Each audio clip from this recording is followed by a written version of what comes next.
সাধারণকালের বিংশ সপ্তাহ সোমবার।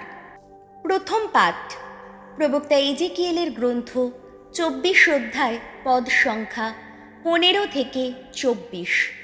স্ত্রীর মৃত্যুর পর এজেকিয়েলের আচরণ জেরুসালেমের ভাবী ধ্বংসের সময় ইহুদিদের আচরণেরই পূর্বাভাস দিল। একদিন আমার প্রতি উচ্চারিত হল ভগবানের এই বাণী, শোনো মানব পুত্র, যে তোমার চোখে আনন্দ আমি এবার মারাত্মক আঘাত হেনে তোমার কাছ থেকে তাকে ছিনিয়ে নিয়ে যাব। দেখো, তুমি তখন বিলাপ করো না, যেন কান্নায় ভেঙে পড়ো না, চোখের জলও ফেলো না, বরং নীরবে দীর্ঘশ্বাস ফেলো। মৃতজনের জন্যে শোক পালনের যে রীতিনীতি আছে তা পালন করো না তুমি। মাথায় পাগড়িটা বেঁধেই রেখো, পায়ে জুতো পরেই থেকো, কাপড়ে গোঁফ ঢেকে রেখো না তুমি, লোকদের পাঠানো খাবারও খেও না। আমি সেই দিন সকালবেলায় লোকদের এইসব কথা জানালাম, আর সেদিনই সন্ধ্যাবেলায় আমার স্ত্রী মারা গেল। পরের দিন সকালে আমি যা কিছু করার আদেশ পেয়েছিলাম তাই করলাম। তখন লোকেরা আমাকে বলল, তুমি এই যা কিছু করছো এসব আমাদের কাছে কোন অর্থ বহন করছে, তুমি কি তা আমাদের বুঝিয়ে বলবে না? আমি উত্তর দিলাম, শোনো, ভগবান আমাকে এই কথা বলেছেন, তুমি ইসরায়েল বংশের ওই লোকগুলোকে গিয়ে জানাও, স্বয়ং প্রভু ভগবান এই কথা বলছেন, আমার ওই যে পুণ্য স্থানটি, যার জন্যে তোমাদের এত শক্তির গর্ব, যা তোমাদের চোখের আনন্দ, যাকে ঘিরে তোমাদের অন্তরের এত আকুলতা, আমি নিজেই এবার তার মর্যাদা নষ্ট করে দেব। তোমরা যে সমস্ত পুত্র কন্যাকে জেরুসালেমে ফেলে এসেছ, তারা তখন তলোয়ারের কোপে মাটিতে লুটিয়ে পড়বে। এজেকিয়েল এই যা করেছে তোমরাও সেদিন তাই করবে। তোমরাও তখন কাপড়ে গোঁফ ঢেকে রাখবে না, লোকদের পাঠানো খাবার খাবে না, তোমাদের মাথায় থাকবে পাগড়ি, পায়ে থাকবে জুতো।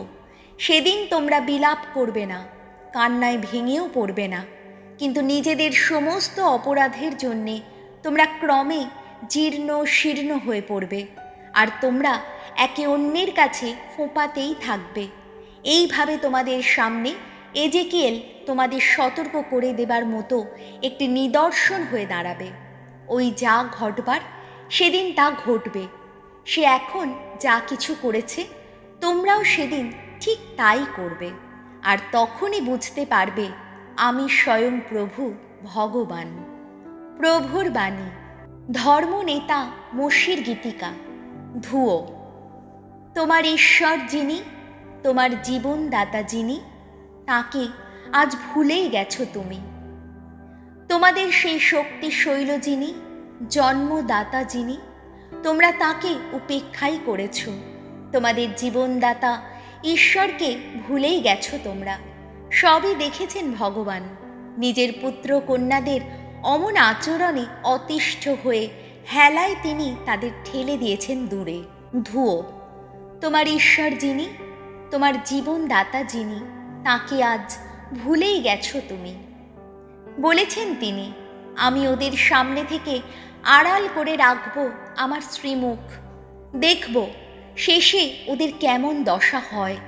ওরা তো এমনই প্রজন্মের মানুষ, বিকৃত মন যারা, এমনই সন্তান ওরা, বিশ্বস্ততা নেই যাদের অন্তরে। ধুয়ো। তোমার ঈশ্বর যিনি, তোমার জীবনদাতা যিনি, তাকে আজ ভুলেই গেছো তুমি। ওই যত অদেবতার অনুগামী হয়ে ওরা তো উত্ত্যক্তই করেছে আমায়। ওদের ওই সব অসার মূর্তির পূজা করে আমাকে ওরা অতিষ্ঠই করেছে।